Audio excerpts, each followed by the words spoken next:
Hey, my name is ShawNshawN. I sell art on ShawNshawN.co. Today we're going to review Blacklight.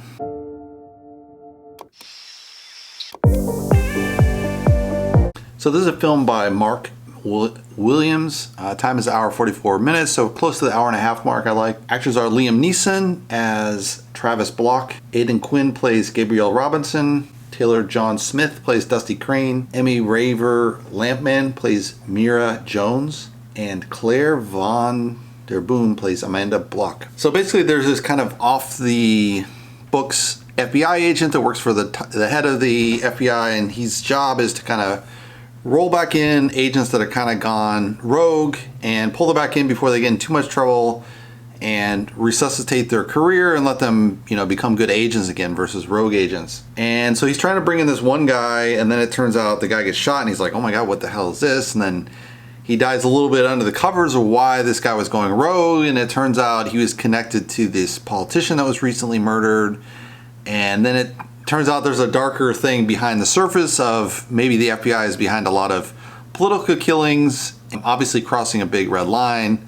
And then his family disappears, and then he suspects maybe his old friend, the top of the FBI agent, is behind it all. So this is a kind of a Chinese funded film. It isn't obviously propagandistic because there's not a Chinese side heroine kind of character that they normally kind of throw in there. But you do have kind of the evil white man kind of thing and the evil democracy falling apart. And so it's kind of like they would play this easily within China. If you think about the beginning of the film and this big political speech that's made, very leftist.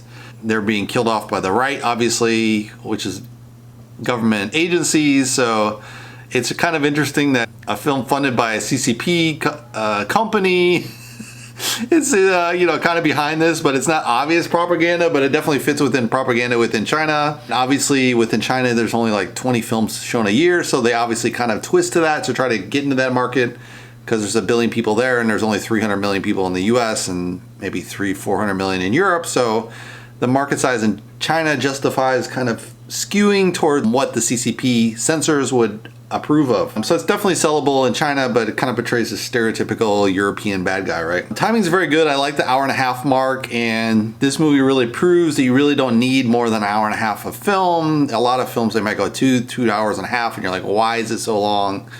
I know Scorsese, his last film was like 3 hours or something, and I was just like, I watched it and it was like 15 minutes. It was just so slow, I just turned it off. So, I mean, that really, if you're doing a mini series and it's just kind of cut into like hour segments, that's okay, I think, because then you watch an hour, you're like, oh, that was cool.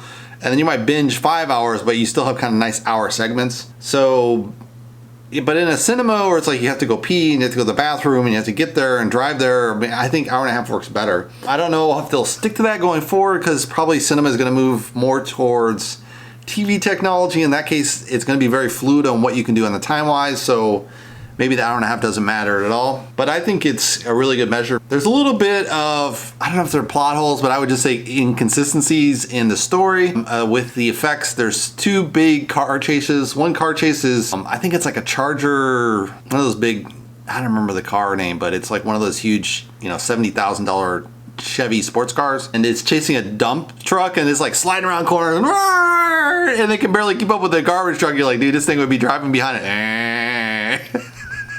Like, it's totally unrealistic. There's no way a sports car like at that speed would have any trouble keeping up with a garbage truck, right? And then another scene, you have an SUV chasing a Porsche. And I've actually ridden this particular model back in the 90s, probably closer to when it was actually created. But, I mean, that car is fast as shit.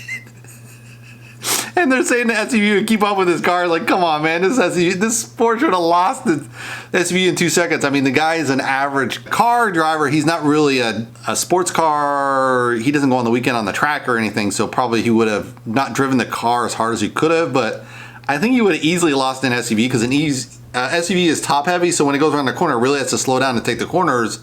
And the Porsche can really just power through a corner. So each corner, he would have gained distance on this SUV. And there's no way that SUV would have actually been able to keep up with a Porsche. So there's the 2 major kind of plot inconsistencies, but I mean, it's a film, so you overlook it, but it just looks so silly, the first car chase where you have this big, fast sports car like chasing a garbage truck. You're like, okay. But they have to use it for the plot to make it work. The plot line is kind of very similar to a Neeson kind of Taken film plot line, so it's kind of like Taken Part 10, except this time it's his granddaughter disappears. But yeah, kind of similar plot line there.